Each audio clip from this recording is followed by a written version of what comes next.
Bonjour à toutes et à tous. Donc voilà, je voulais faire une petite vidéo parce que j'ai publié un article il y a quelques semaines sur l'outil Indy, qui permet de gérer la comptabilité des travailleurs indépendants, des freelances qui ne sont pas en micro-entreprise. Donc je voulais juste faire une petite vidéo pour expliquer, voilà, un peu plus longuement ce que je pensais de cet outil. Comme je vous disais dans l'article, en fait, depuis janvier, j'ai dû quitter le statut de micro-entrepreneur parce que j'ai dépassé le plafond 2 ans de suite. Donc voilà, à partir de là, on est obligé de changer de statut. Et donc est venue évidemment la question de quel statut choisir. Donc cette question-là, en fait, on se la pose généralement deux fois. Premièrement, quand on démarre son activité, il y a plein de statuts possibles. Euh, Évidemment, moi je suis toujours convaincu que pour la plupart des freelances, en tout cas pour les freelances qui n'ont pas beaucoup de charges, qui ne font pas du commerce, qui n'ont pas beaucoup de matériel à acheter, le statut de la micro-entreprise, c'est clairement le meilleur. Voilà, il n'y a pas trop de débat là-dessus, hein. Après, il peut y avoir des petites spécificités liées à chacun, mais c'est clairement un statut qui a été créé pour simplifier le démarrage. Il faut en profiter. Et c'est vrai qu'après, arrive un moment où soit on a beaucoup de charges, ou alors, tout simplement comme moi, on est obligé de quitter le statut. Et du coup, là, on est obligé de changer. Le problème, c'est que dès lors qu'on n'est plus en micro-entreprise, l'aspect comptable est enfin pas très, mais beaucoup plus compliqué. Donc après, il y a plusieurs choix qui s'offrent à nous, hein. Moi, j'ai eu le temps d'anticiper parce que je savais que j'allais devoir changer en janvier, vraiment, je me suis pris un an en avance. Comme je dis dans l'article, j'ai vu des experts comptables, j'ai payé une étude pour justement voir un peu les différents statuts possibles, quels étaient les avantages et les inconvénients, et surtout combien il allait me rester, parce que finalement c'est vraiment ça la question.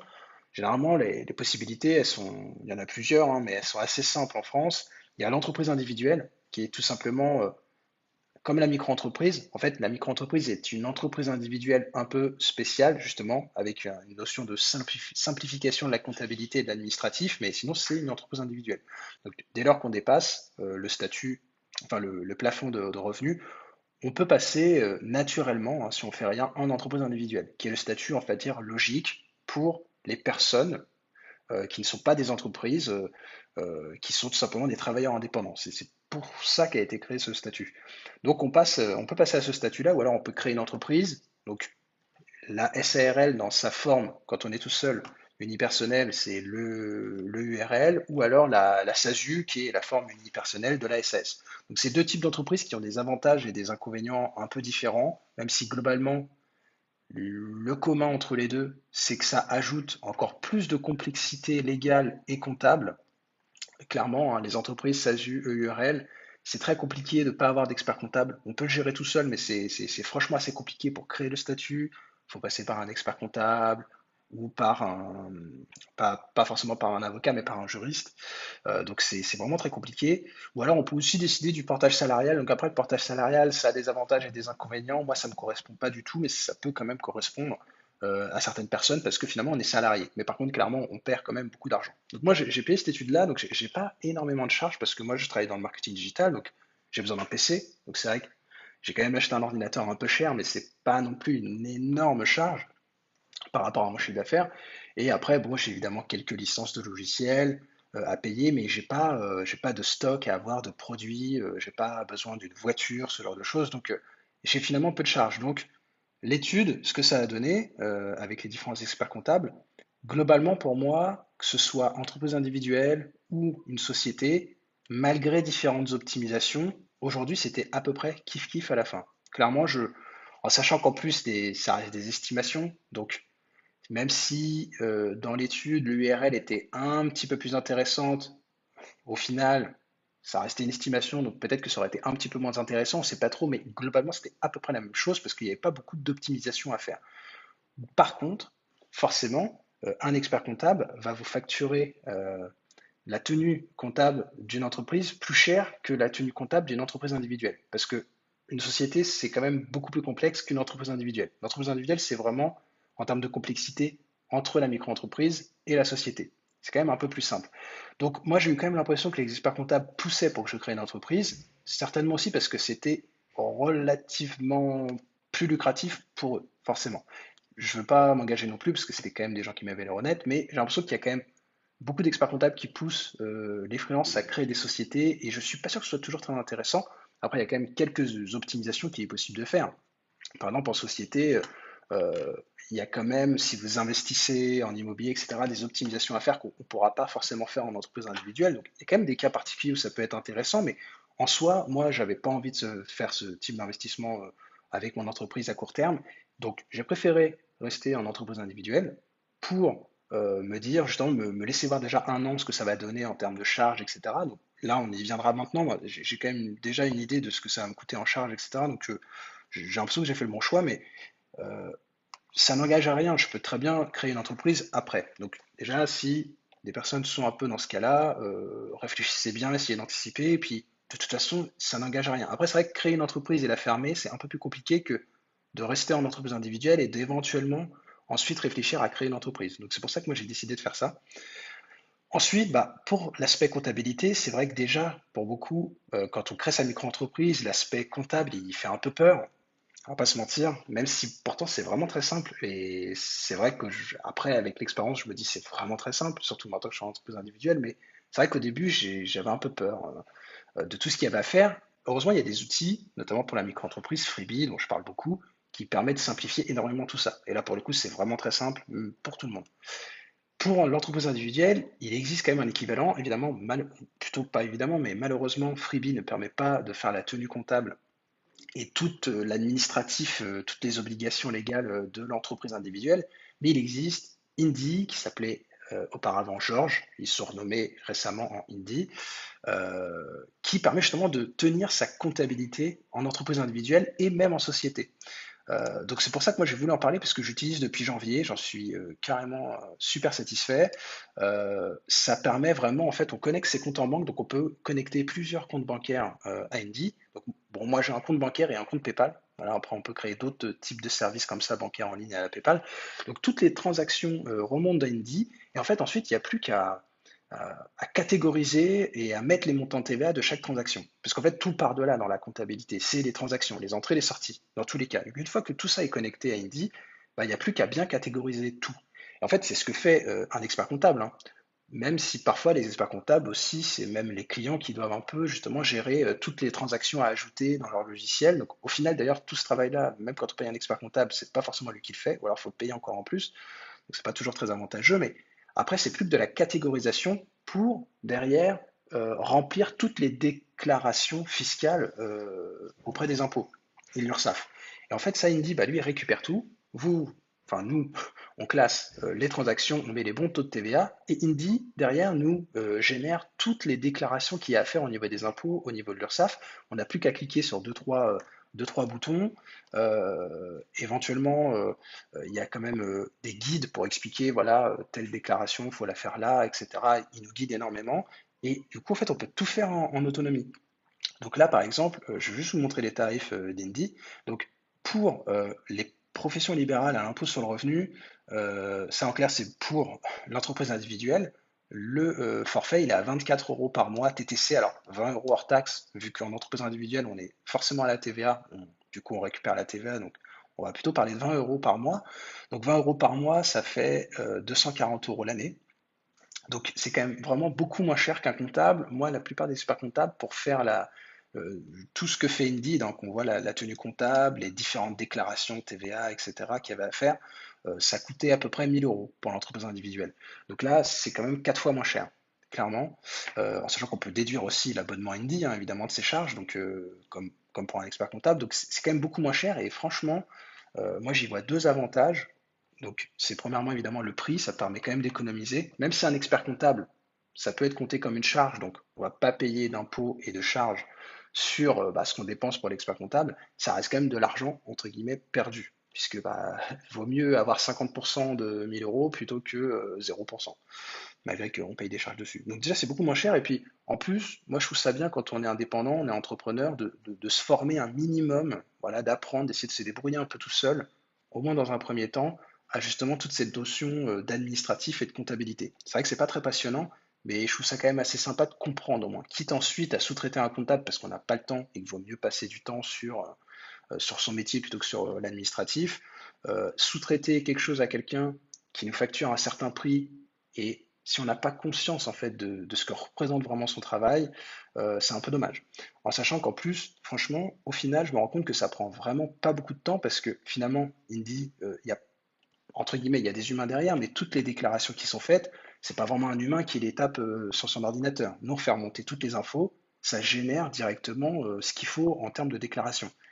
Faut pas se leurrer, les experts comptables, ils sont pas non plus au Moyen Âge, donc ils ont exactement les mêmes outils en fait. Donc finalement, l'expert comptable, il peut éventuellement donner des conseils, mais sa plus-value, moi, je la vois pas trop, parce que c'est très simple, la comptabilité d'un indépendant. On n'a pas des cas particuliers comme des entreprises où au niveau comptable, il y a des choses un peu spéciales, etc. Nous, c'est quand même très basique, c'est entrée-sortie, entre guillemets. Donc éventuellement, bon, moi j'ai quand même quelques factures à l'étranger, donc c'est un petit peu compliqué, mais franchement pour un expert comptable c'est pas très compliqué. Et avec Indy ça se gère très bien. Donc voilà. Après il gère aussi les entreprises. Là c'est un peu plus cher. Alors moi personnellement de toute façon je me suis pas mis en mode entreprise. J'aurais peut-être plus envie de faire appel à un expert comptable en entreprise pour éventuellement optimiser certaines choses parce que c'est vrai qu'après en entreprise c'est vraiment l'optimisation entre les dividendes, le salaire, etc. Ce qu'on n'a pas du tout en EI, hein, il y a pas de, c'est son revenu, c'est comme la micro-entreprise, hein, le revenu de l'entreprise, c'est son revenu à nous, quoi, tout simplement, on paye des impôts dessus. Mais malgré tout, ça peut être quand même assez intéressant en entreprise de se débrouiller aussi un peu tout seul, et là, c'est pareil, c'est 50 euros. Donc, par contre, la tenue comptable avec un expert comptable d'une entreprise, ça coûte plus cher que 1000 euros, hein, c'est plus cher qu'en entreprise individuelle. Donc, encore une fois, ça peut permettre de faire pas mal d'économies. Donc après, l'interface, elle est très simple, hein. Je ne vais pas aller trop dans les détails parce que là, on est sur mon compte, mais là, en fait, il y a toutes mes transactions qui remontent. Il faut les classer parmi voilà, différentes catégories. Indy vous aide, hein. On peut commencer à rechercher quelque chose pour trouver une catégorie. Et puis après, on sélectionne tout simplement la catégorie qui va bien et on peut gérer le taux de TVA. Donc voilà, il y a les taux de TVA en France classiques, donc ça dépend de chacun, mais généralement c'est 20% en France. Puis il y a des taux de TVA pour les dom-tom et aussi la TVA en Union européenne et hors Union européenne. Il n'y a pas de TVA quand c'est des entreprises. Bref, après je ne vais pas rentrer dans les détails, mais tout ça on peut le gérer, ce qui va permettre justement derrière de bien compléter les déclarations qu'on a à faire au niveau de l'URSSAF, au niveau des impôts et au niveau de la TVA, etc. Donc ça se fait tout seul. On peut même aussi, moi j'arrive à faire mon abonnement téléphonique en fait que j'utilise par exemple, hein, pour le côté pro et pour le côté perso. En fait, j'ai déduit une partie de cet abonnement euh, dans mes charges. Donc voilà, ça c'est un des avantages de l'entreprise individuelle et ça Indy le gère très bien ici comme on peut le voir. J'ai sur mon abonnement qui coûte 14,99 par mois, en fait j'inclus 11,99 en tant que charge professionnelle et 3 euros en termes de dépenses personnelles. Parce qu'en fait, 90% de mon téléphone, en fait, j'utilise que pour le pro, parce que pour le perso, ouais, j'utilise Messenger, enfin, voilà, je n'utilise pas forcément mon forfait téléphonique, quoi. J'utilise directement mon internet. Et je pourrais faire la même chose aussi avec ma box d'ailleurs. C'est peut-être quelque chose que je vais faire. Donc après, toutes les transactions remontent, qu'elles viennent de PayPal, qu'elles viennent du compte en banque, et il n'y a plus qu'à bien les catégoriser. Et ensuite, ça va générer justement tous les documents en fin d'exercice comptable qui vont bien. Et ce qui est bien aussi, c'est qu'en fait, on a toute la liste à faire, enfin, une liste de devoirs, entre guillemets, sur Indeed, donc on sait exactement à quelle date il faut faire quelle déclaration, et ils expliquent tout, en fait. Donc là, voilà, pour la déclaration de TVA, donc moi, je suis très sérieux, je fais tout dans les temps, hein, donc j'ai pas beaucoup d'étapes encore à faire, parce qu'on voit qu'il y a des choses qui seront disponibles qu'en 2022, mais du coup, en fait, on peut rien oublier avec Indeed, parce qu'ils nous préviennent de tout ce qu'il faut faire, il y a des listes, ils expliquent tout, avec des tutos hyper bien expliqués, donc voilà, ça c'est vraiment top. Et en cas de pépin, il y a un support. Donc moi j'ai déjà contacté pas mal de fois le support Indie. Donc il y a un petit chat dans le back-office. Et je ne sais pas si je peux voir toutes mes conversations, mais voilà, à chaque fois ils sont au taquet. Ouais, je les ai pas mal saoulés, mais je pense que la première année c'est un peu normal d'avoir beaucoup de questions. Et à chaque fois ils répondent hyper vite, c'est toujours hyper pertinent. Et finalement, c'est tout aussi réactif qu'un expert comptable, clairement. Donc voilà, c'est vraiment un super outil. Moi, j'en suis pleinement satisfait. Alors, j'ai pas encore terminé mon premier exercice, mais bon, il n'y a pas trop de raison que ça se passe mal. Le support est top, le produit est top, il est vraiment pas cher, ça permet de faire des économies, ça permet aussi d'être assez autonome. En termes d'entrepreneuriat, c'est quand même vraiment top. Donc, voilà, s'il y a des travailleurs indépendants, hein, peu importe votre métier, hein, moi, je freelance en marketing digital, mais il y a beaucoup aussi de tout ce qui est métier de santé. Historiquement, Indy, c'était beaucoup voilà, pour les infirmières libérales, les médecins, les kinés, ce genre de choses. Mais aujourd'hui, ça s'ouvre à plein de métiers parce qu'en fait, c'est le même statut et c'est à peu près les mêmes fonctionnements. Moi, les seuls défauts qu'il y avait sur Indy que j'ai relevés, et d'ailleurs, j'en ai parlé dans l'article, c'était premièrement qu'au niveau des transactions, on ne pouvait pas inclure plusieurs pièces jointes parce qu'évidemment, pour toutes les entrées, toutes les sorties, il faut un justificatif hein, auprès des impôts. Donc, quand on reçoit de l'argent, il faut qu'on ait une facture. Et quand on a une dépense, il faut qu'on joigne la facture. Le problème, c'est que parfois, bah, on fait plusieurs factures à un client dans le mois, puis en fait, il nous fait qu'un seul virement. Donc, il n'y a qu'une seule transaction qui remonte dans l'outil. Et bah, on a trois factures à uploader au niveau de cette transaction.